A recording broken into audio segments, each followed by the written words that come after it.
In the very heart of the southern African continent, the region's completely untamed wilderness runs right up against the steel doors of a high-security vault.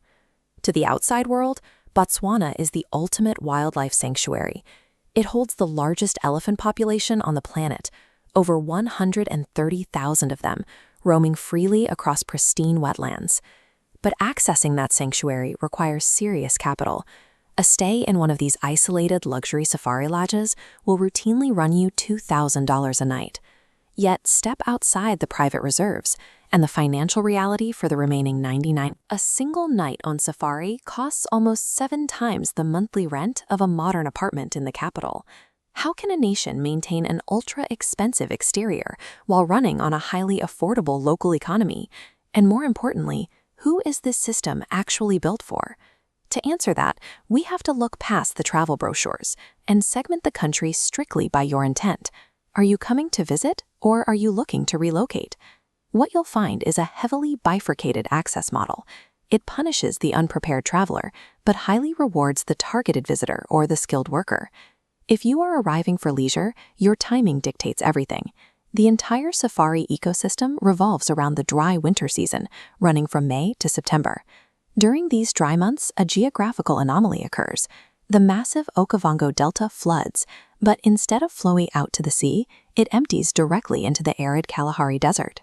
The resulting water channels draw millions of animals from across the region into a concentrated area, creating unparalleled wildlife viewing. Looking at this quadrant chart, we see the trade-off required for access. Botswana enforces a high-cost, low-volume ecosystem. A premium tourist lands in the top left, short stay, high financial output. This deliberately limits foot traffic to fund conservation, effectively eliminating basic budget travel. The logistics of getting in, however, are frictionless. Botswana utilizes a streamlined e-visa portal and grants up to 90 days of visa-free entry for citizens of the US, UK, EU, and India. But once you arrive, if you aren't paying the premium for a private reserve guide, you must navigate strict wildlife boundaries entirely on your own. A trip here is not a casual vacation.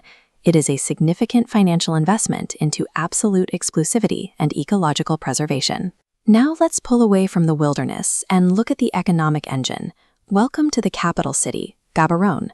This is one of the safest and most politically stable environments on the entire African continent. The centralized job market is driven by elite hospitality, cattle breeding, and primarily diamond mining, led by the state-partnered firm Botswana. If you possess specialized skills in these fields, the earning potential is severe. Expat salaries in mining and elite hospitality management routinely start at over $3,000 a month. Contrast that specialized income against the local reality.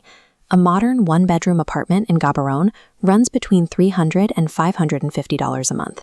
The daily lifestyle is community-driven and deeply tied to tradition, best represented by the national dish, seswa, a heavily salted, slow-cooked shredded beef that you can buy for $5 to $15. As for ground truth safety, violent crime is rare.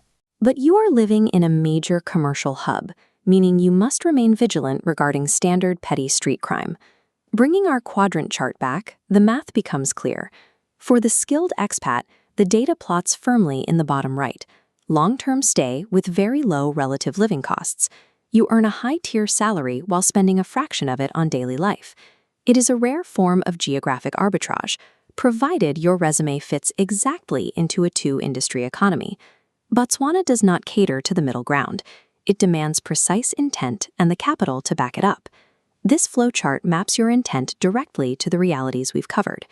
Your decision splits at the starting node: short-term travel or career relocation. If you choose travel and your budget is under $5,000, trying to hack a cheap trip here fails. The infrastructure simply isn't built to support it. Look to other nations in the region. But if your budget exceeds that mark, the massive financial input is fully justified by the unparalleled, low-density access you get to one of the Earth's greatest migrations. Following the relocation branch, if you possess hard skills in resource extraction or ecotourism, moving here offers massive return on investment through sheer cost of living arbitrage. These strict, uncompromising boundaries deter the masses. But that is exactly how Botswana maintains its stability and shields its environment. The ultimate proof that this model works is breathing right in front of us. 130,000 giants, thriving in the wild. Would you pay a premium fortune to experience the ultimate untamed wilderness? Let us know your strategy in the comments. Next stop, Brazil. We are breaking down the numbers behind the land of carnival, crime, and football legends. Subscribe to bypass the hype and stay grounded in the 99% reality.